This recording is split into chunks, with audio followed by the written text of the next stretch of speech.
Morning. My name is Greg Wadley with CTC & Associates, and I'm the Clear Roads Administrator. We're here for the final project webinar for the project entitled Quantifying the Economic Value of Snow and Ice Operational Success. This research effort was led by AECOM Technical Services. The webinar is being recorded and will be posted on the Clear Roads website later this week for viewing by you or your colleagues at your convenience. We ask that unless you're speaking, please remain off camera and keep your microphone on mute. However, if you have any questions or comments, please don't hesitate to enter them into the chat box and we'll address them at the end of the presentation. I believe that's all the housekeeping items that I have, so I'm going to turn it over to our Principal Investigator, Mallory Crow. Mallory? Hi, everyone. As mentioned, we're going through the final presentation for the Clear Roads quantification or quantifying the economic value of winter maintenance operations. So I'm going to go through the project goals, objectives, some of the over high-level tasks, and then the findings. The slide deck does go into detail on the methodology and the tool itself, but I think I'll probably just switch over to the tool and do a demo. So I wanted to keep it in the slide deck so that it's there for reference, but I think it's more beneficial to walk through a little bit and actually click around in the tool. So the project goals is to get a tool that can help assist with determining the value provided by you all for your snow and ice operations. Also wanted an element for budget estimation and then the overall cost benefit analysis.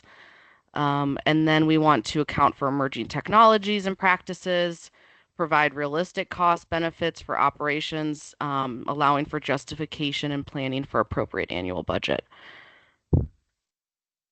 The project was broken down into these 6 tasks, project management being the first one, literature review, a survey of the needs, gaps, and practices, and then we developed our outline of what data inputs we're going to focus on and a walkthrough methodology with a sample case study of actually plugging in the numbers.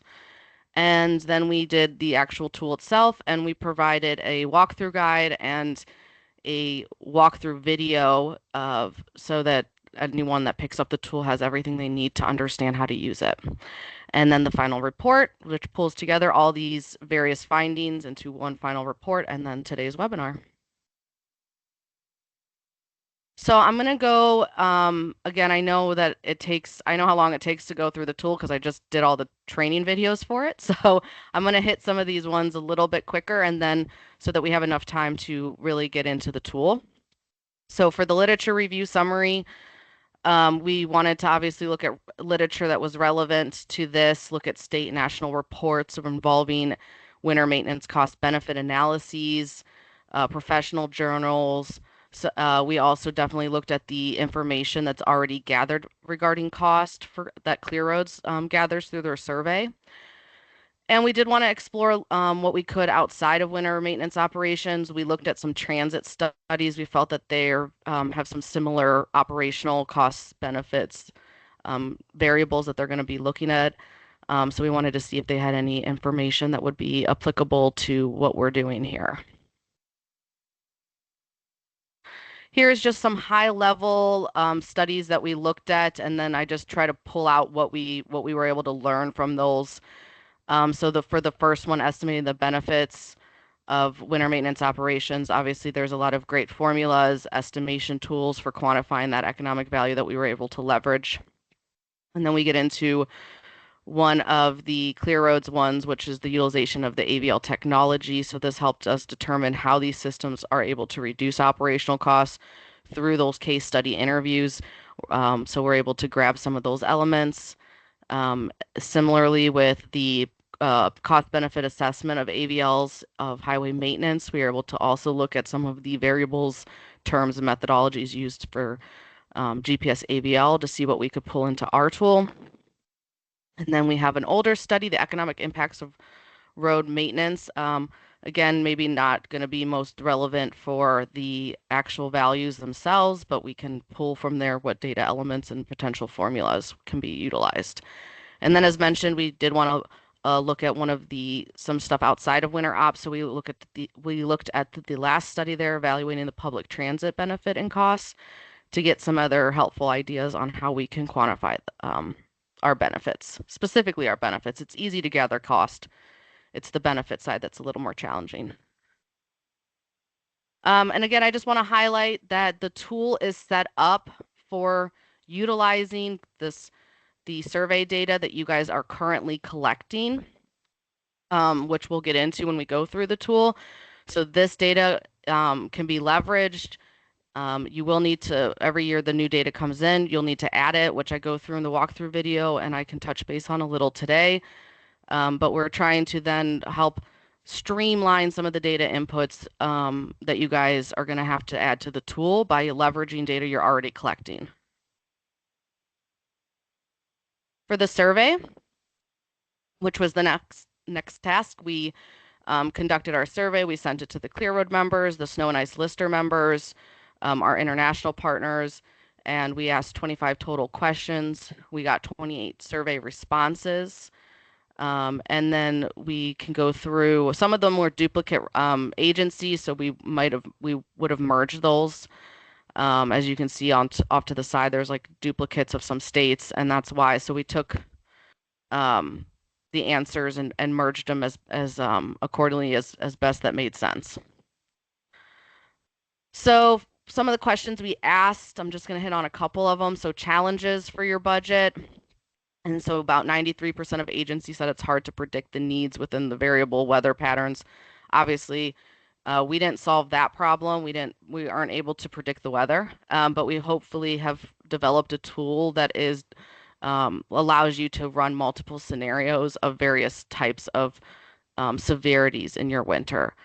And then obviously inflation and labor costs are always a challenge.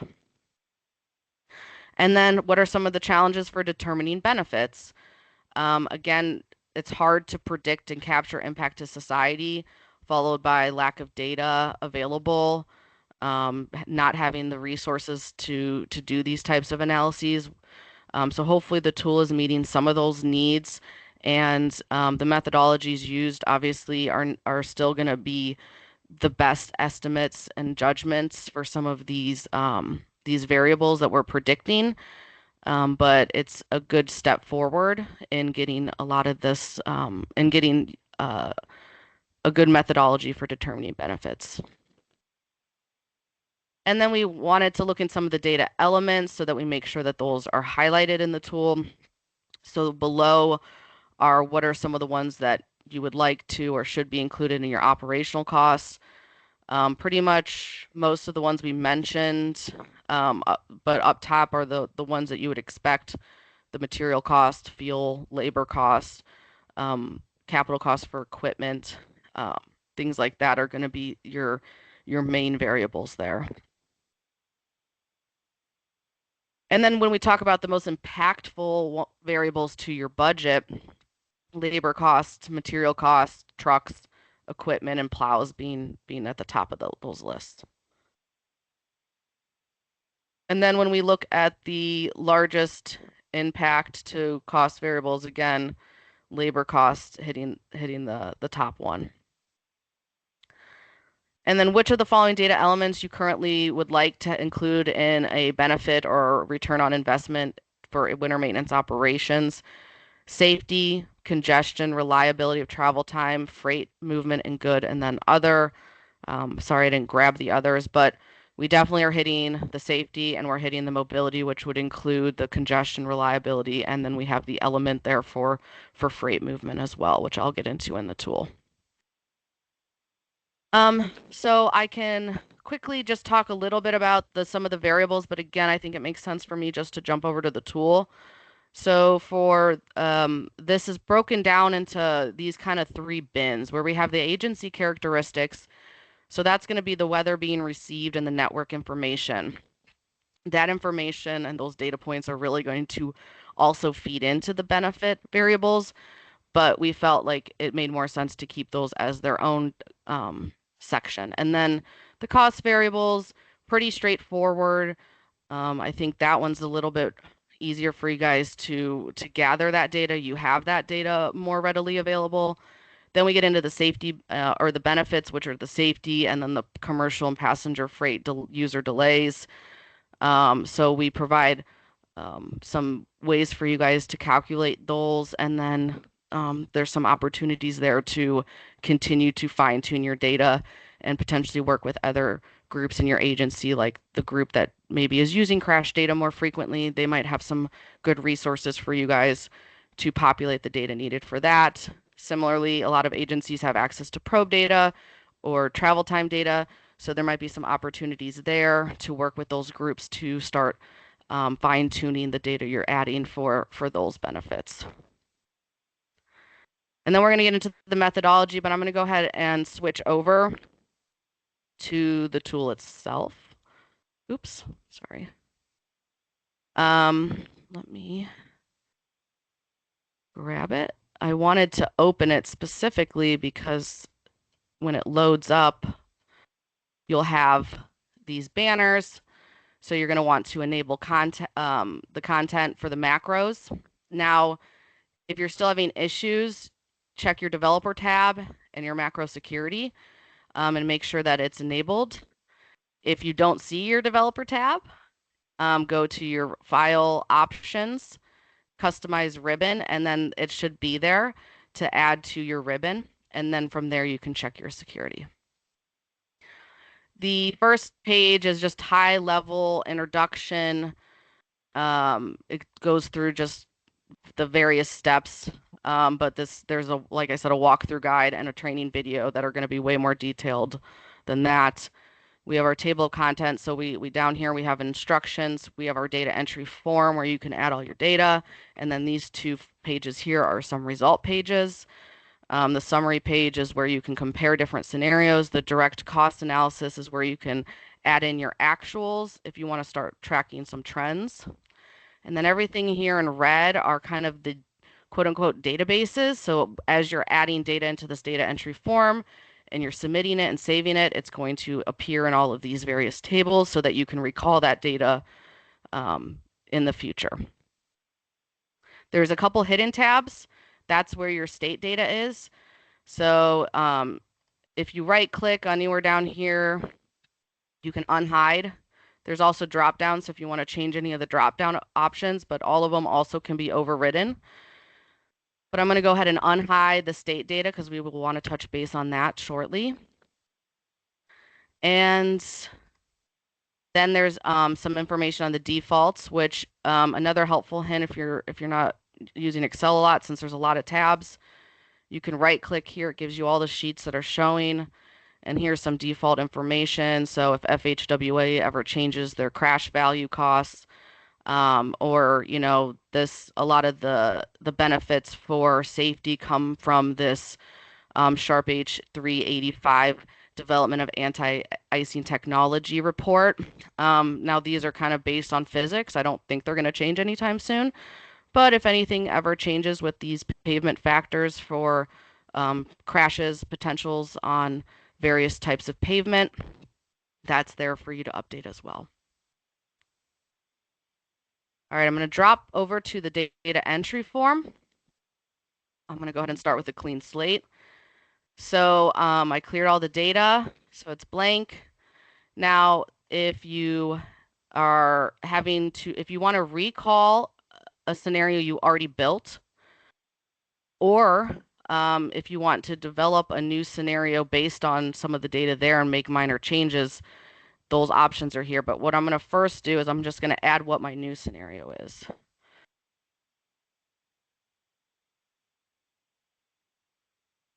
We did update it so that you can add dates with the slashes, but obviously special characters aren't always the best. So just something to keep in mind when you're naming these, but you can add a decent amount of special characters like the slashes that you see in dates.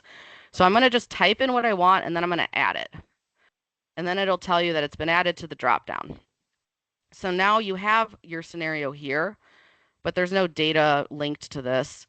So what I'm going to do is I'm going to take one of my other ones and I'm going to load that one.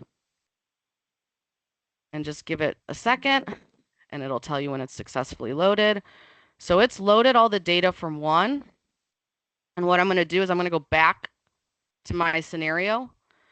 And it doesn't automatically add this data, but as you'll start to see when we get into this tool, Now I have a base layer of data that I can adjust and then submit. And every time I hit the submit button, the code is going to look to see what scenario code's up here.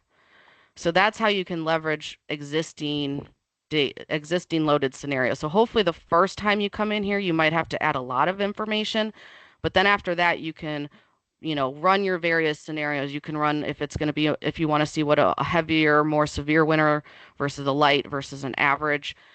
You can do all those without having to add in all of your network data again. So I'm going to go ahead and leave this back to the new one. And then I'm going to come down here. And the very next inputs are your weather distribution and durations. So this is some of the stuff, like I mentioned, that's going to feed your mobility benefits. But first, what I'm going to do here is I'm just going to, let's say we want to add, if I could spell, freezing rain. So you can override any of these. You can use the drop downs if you want. You can modify what the drop downs are, like I showed you in the default tab. As long as you understand how you're defining light, moderate, heavy, ice, or whatever language you want to use in these. The next column is kind of the distribution that you typically are seeing. Again, you could be running a scenario where maybe let's see what when we get more heavy events versus this versus that. So this column does need to sum up to 100%. So I'm going to go ahead and kick this one down, add 5% here, double check, we're at 100%, so we're good. So this next column is your percent speed reduction when not treated. Totally understand you guys don't have that information readily available. That's not, you guys are never just not treating the roads. You're always out treating the roads. So you kind of have to use your best judgments to say, okay, when we have what I'm defining as a light mild snow event, if we didn't go out and treat, how would that impact speeds? People are still going to be able to get around. It's not the safest conditions, but it's not going to maybe reduce speeds too much. So let's say, a 15% reduction. And the reason that we're doing this up here based on snow event versus some of the other fields is because if you start getting into the net, we originally had it down here with network.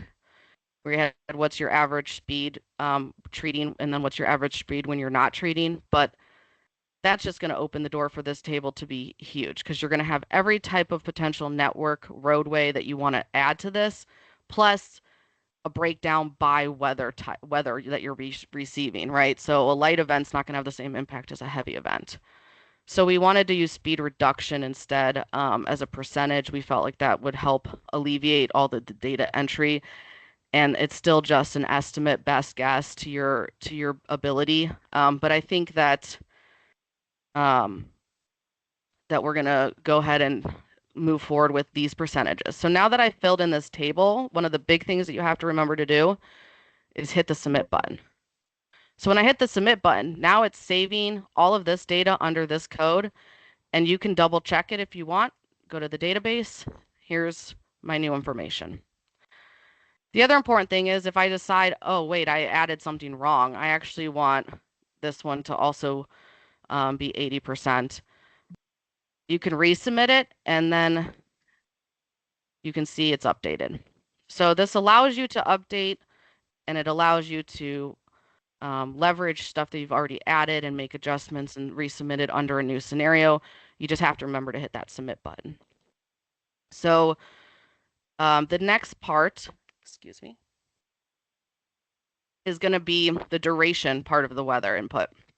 So there's two ways. So throughout the tool, you'll see these ORs, and that's where you can either add the data like this, where you're putting number of events per year, average span per event hours, or if you have you already know the total number of hours that you typically spend or that you want to model, you could always just put a 1 and then put, 6. This is just a simple multiplication.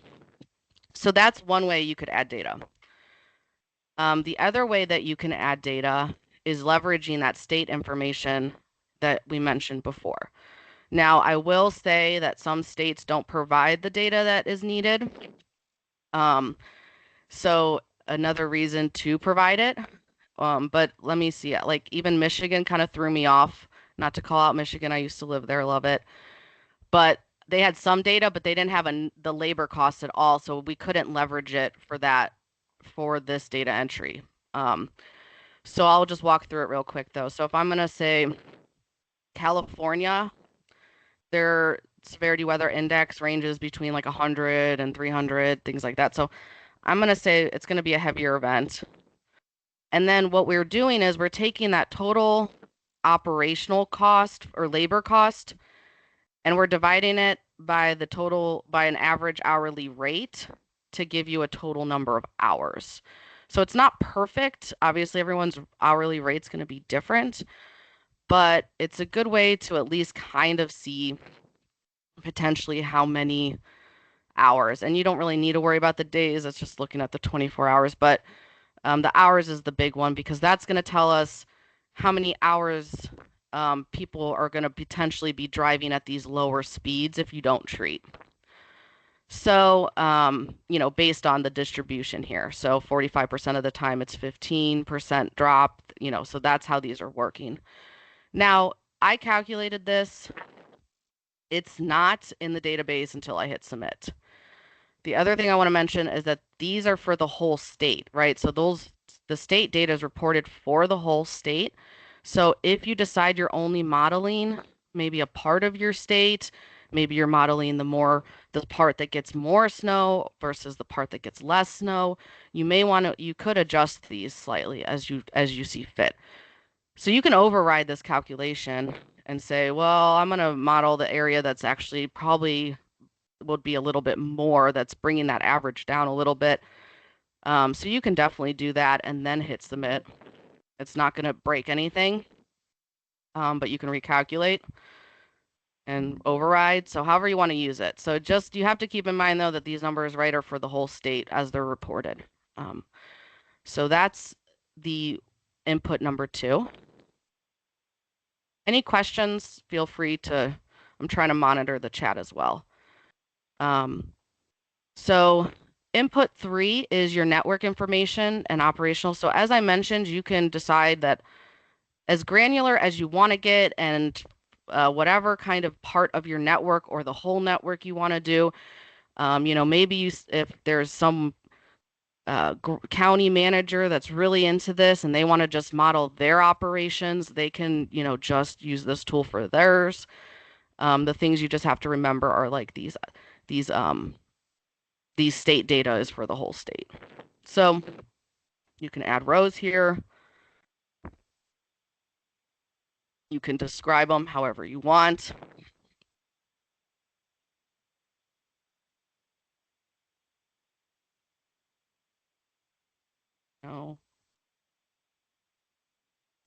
You could do freeway 2 if there's, maybe ones that are a little bit higher ADT that have different commercial vehicle percentages. So you can kind of, like I said, get as granular or not granular as you want. So add in some data fields. Obviously, this is all just made up data. Let's bump this to 7%. We'll call this 3%. And then this is where you could start working with some of those other groups if you don't have access to some of your speed data, because you could pull snow event days and start seeing what's your average speed limit when you're treating. Maybe not going to be free flow speeds, but it's probably going to be a little bit better. And then, maybe down here they're at 35. And then we want the lane miles because we're doing vehicle delay hours. And you need vehicle miles traveled for that. And then we also are breaking down the cost by per mile. So, add in some of this information.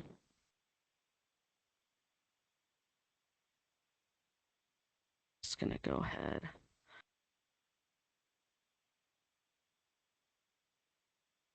And just throw in a couple more data points here.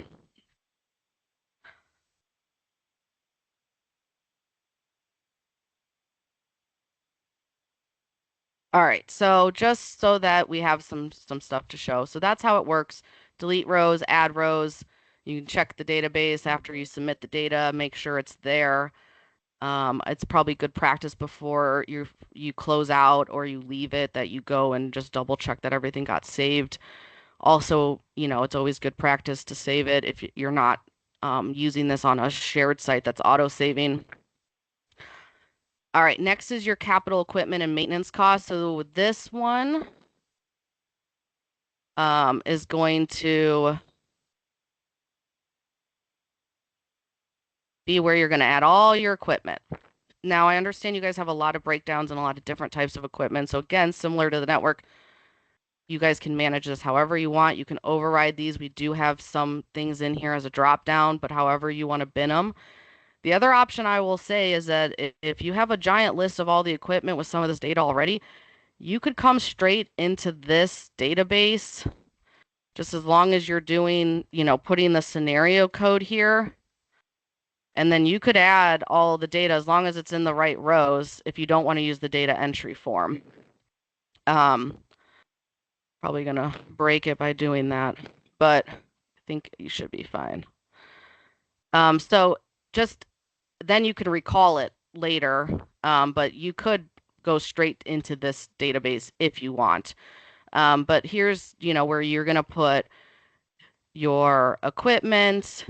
If you have GPS AVL, this would only be the capital cost for that. We have a separate spot for subscriptions that are yearly costs. But, we can throw in some RWIS sites. And the next part I want to mention is that the current equipment should just be your total equipment count for, your network that you're looking at. This column would be how out of this number here, this 3 vehicles, how many are being purchased this year? Because we're annualizing all of the equipment based on their life expectancy salvage values and capital costs, and then their yearly maintenance costs. However, as part of the goals of this project was to also provide information on your budget, your projected budget. So I don't want to count equipment you've already purchased. I only want to count equipment that you're planning on purchasing. So for the overall cost benefit ratio and analysis, we want to annualize everything that it takes for your operation to be successful. But for the budget, you're not buying these trucks every year. So we have this column specifically so that you can call out which of your total equipment is actually going to be procured this year. Again, you could have single axles that, are older, that their capital cost was a lot less than what it is now. So you might want to bin them separately. So however you want to add things, you can add in here. The maintenance cost is going to get added to the budget because it's yearly cost and is needed for the overall annualization and cost for the cost benefit side of it as well.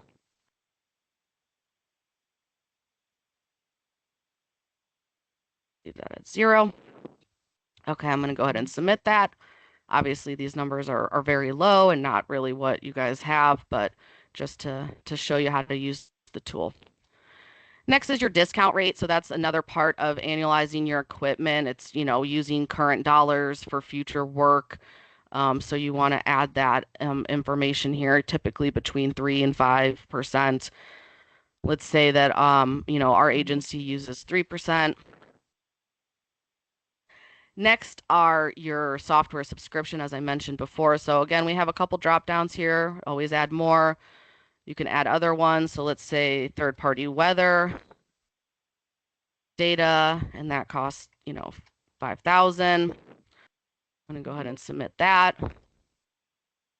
All right, so this is another one that I want to walk through a little bit more detail, which is our cost estimate options. So because we have your state data, we actually have a lot of that information as far as what you guys typically spend on labor, private contractors, fuel, and de-icing material.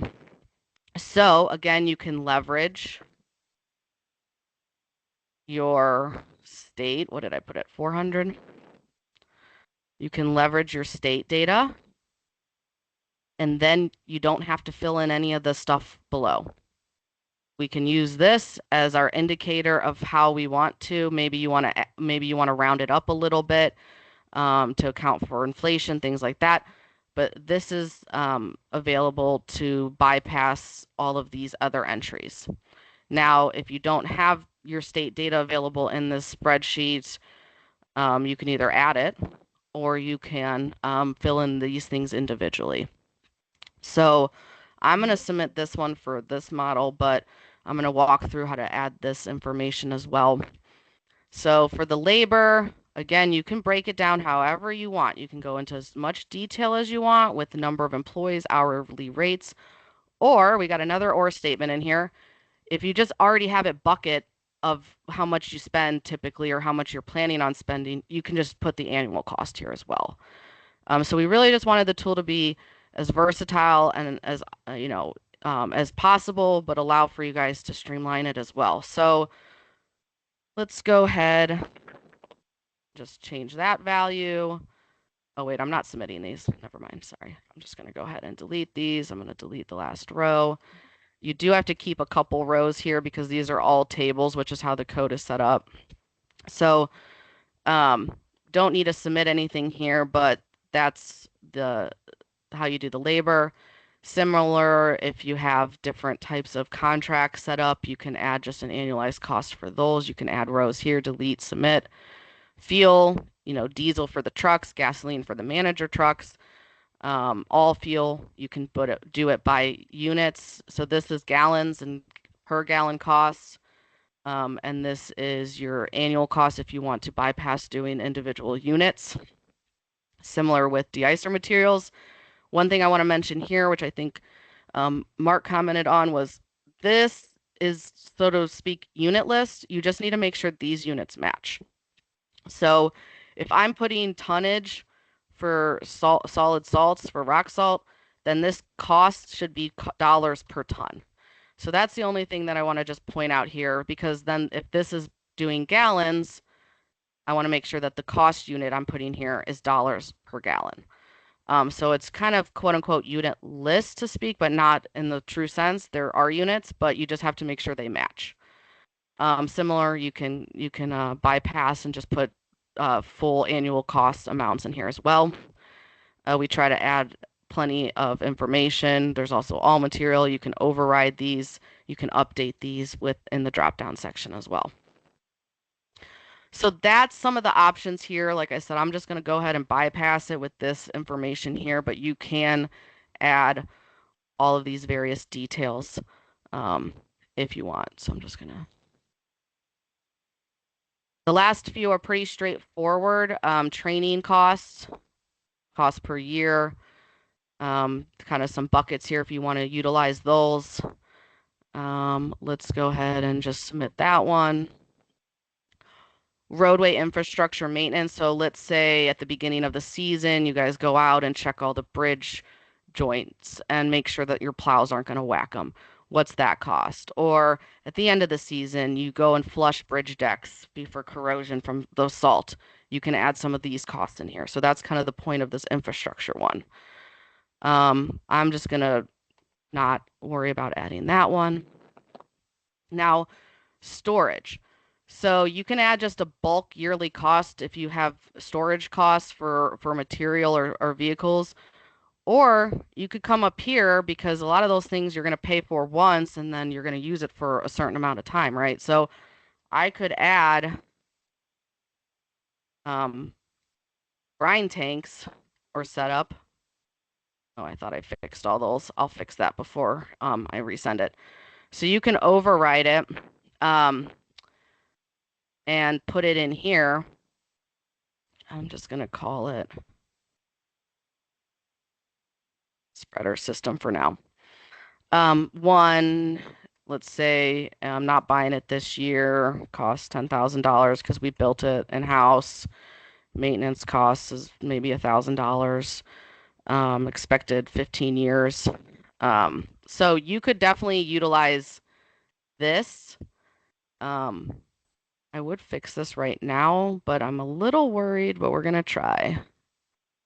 Okay.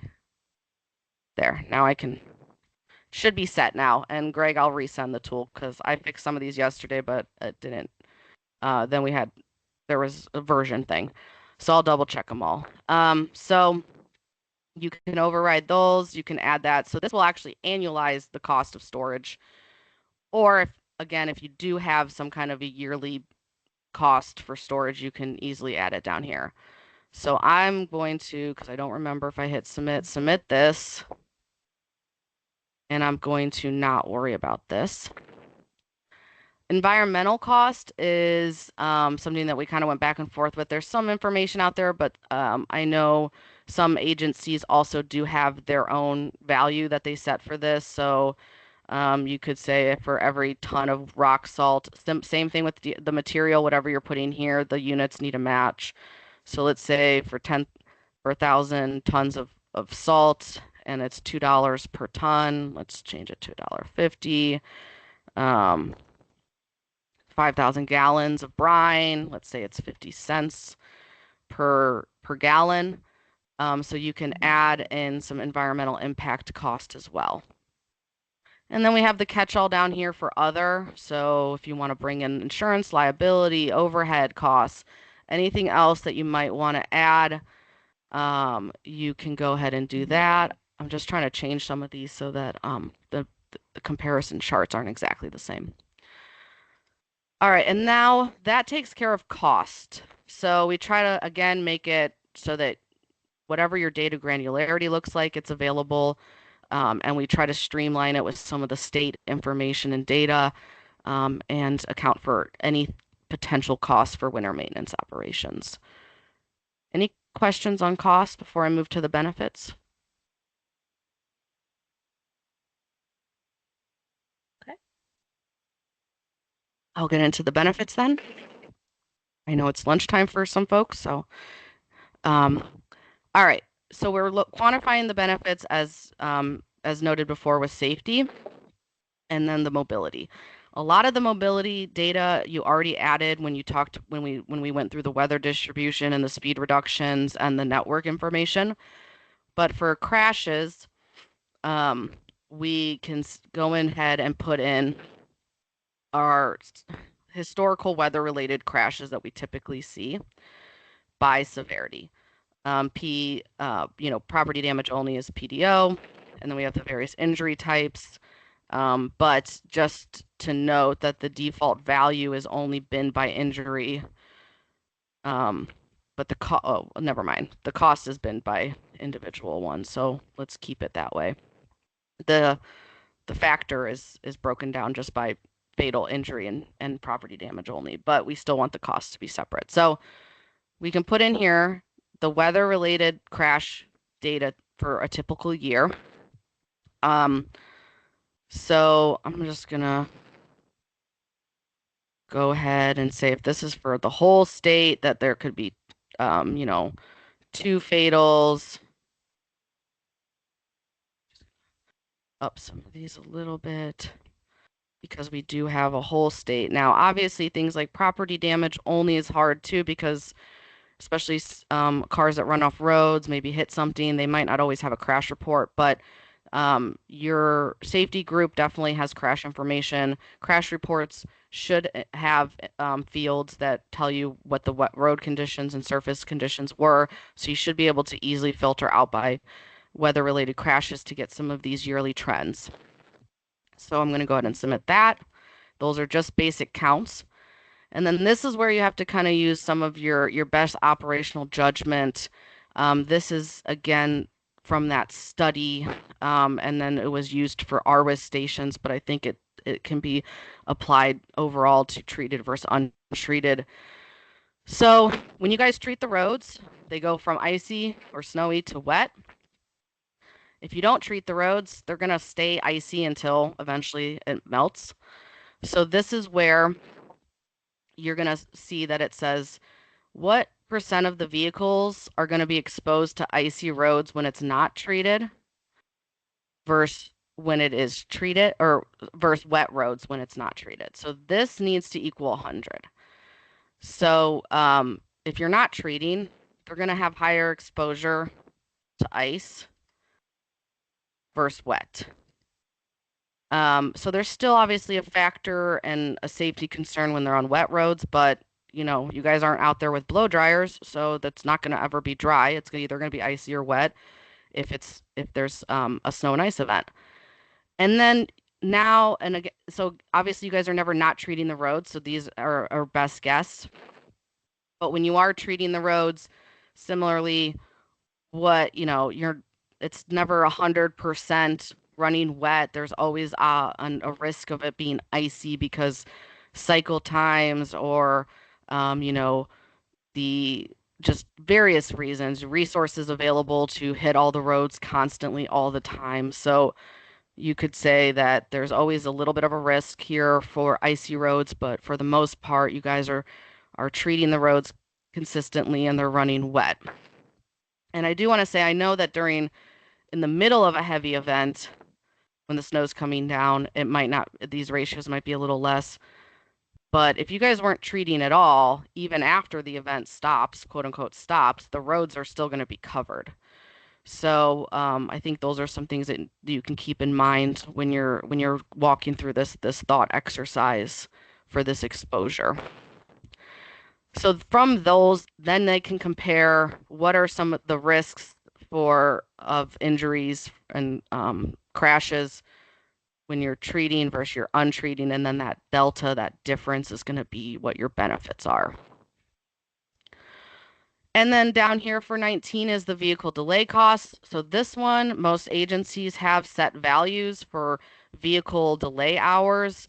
For a passenger car, it's typically a little higher for a commercial vehicle because there's the movement of goods aspect of it. Plus their diesel engines and things like that. So there's more of an environmental impact. So your agency probably has these values set that you can utilize. And then this one is really, as I mentioned before, taking into account that speed when you're treating versus speed when you're not treating, the AADTs, the miles, and looking at vehicle miles traveled, vehicle delay hours, and then adding a cost again for the treated speeds against the not treated speeds to get that delta where then you can see what your benefit is from treating the roads. All right, now I don't think I hit submit on these, so I'm just going to go ahead and do that.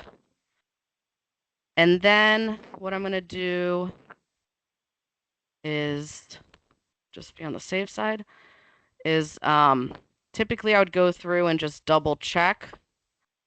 So we haven't run the results yet. We have the test here. I didn't add weather that way. I added weather here. I'll fix that too. And we have data for that. We have data in here. So I'm just kind of going through and making sure everything got accounted for.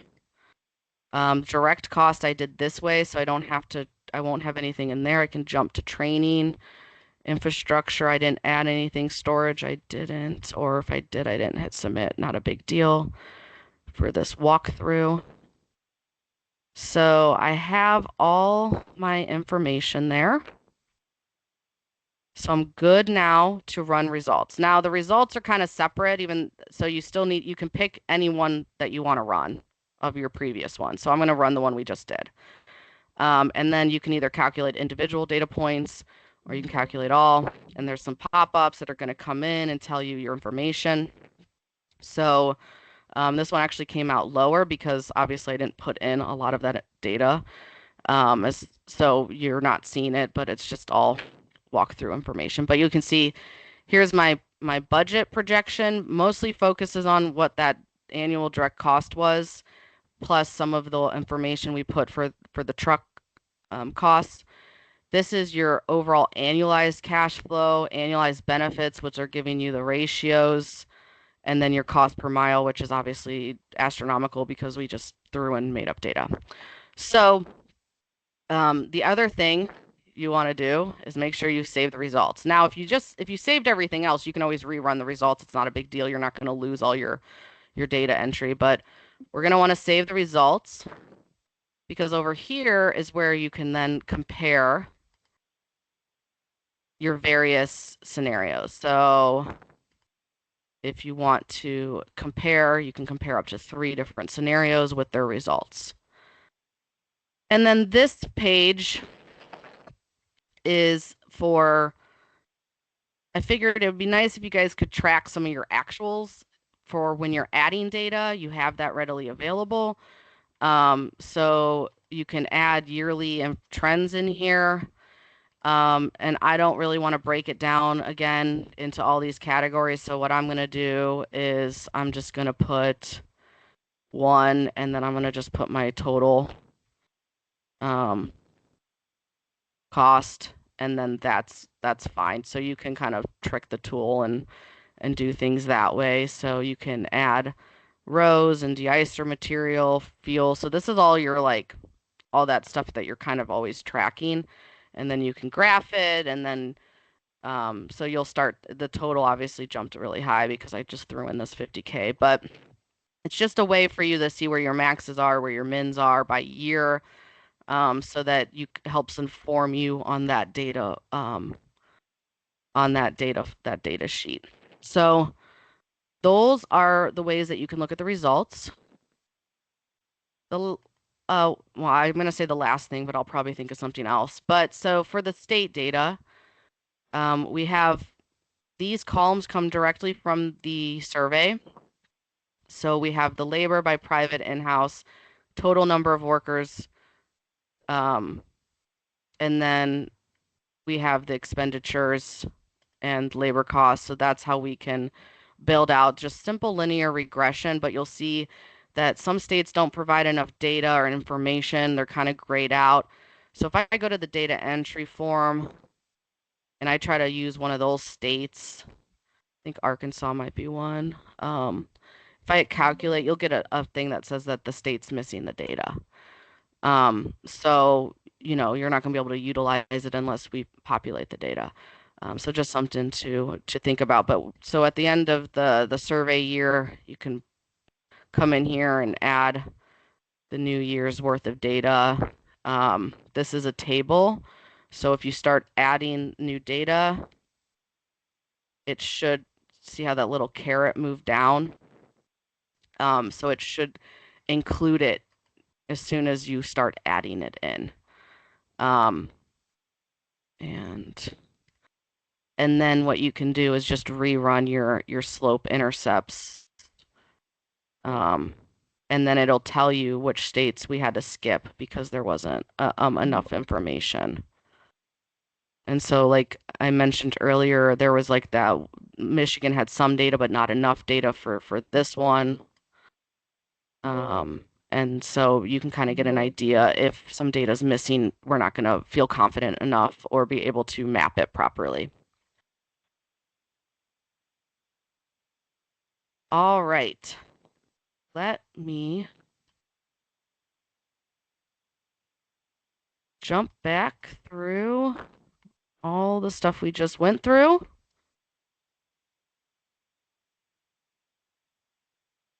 And so, oops, click the right window.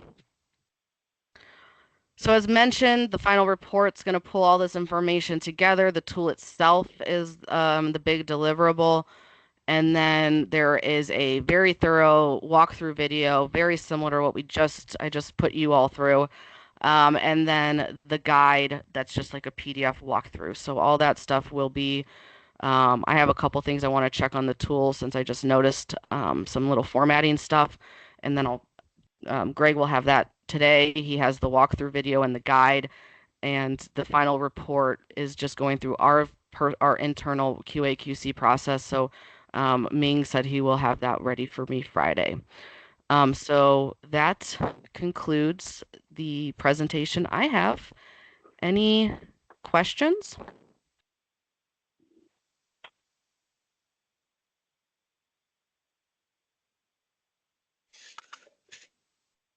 Dr. Crow, it's Mark Goldstein. I think you did a great job pulling this together and great job on the walkthrough too. Thank you. Oh, well, thank you for all your comments and efforts. And yeah, I recorded the walkthrough. It's very similar to what we just did. So hopefully it gives you all the details you need.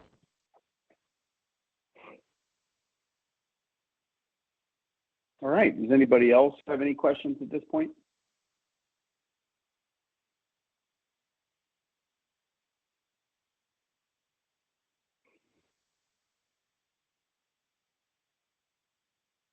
All right. Well, Dr. Crow did mention when the final deliverables will be ready. So I would look for most of these things. I'll get some of what we do have already uploaded to the. Well, we're going to be, now that this project is complete, we're going to be putting these things on the project page as well. I'll send out an email that details where the deliverables are as we get there. So that's, don't have to worry about that. We just got something in the chat. Excited to try it out. Yeah, definitely.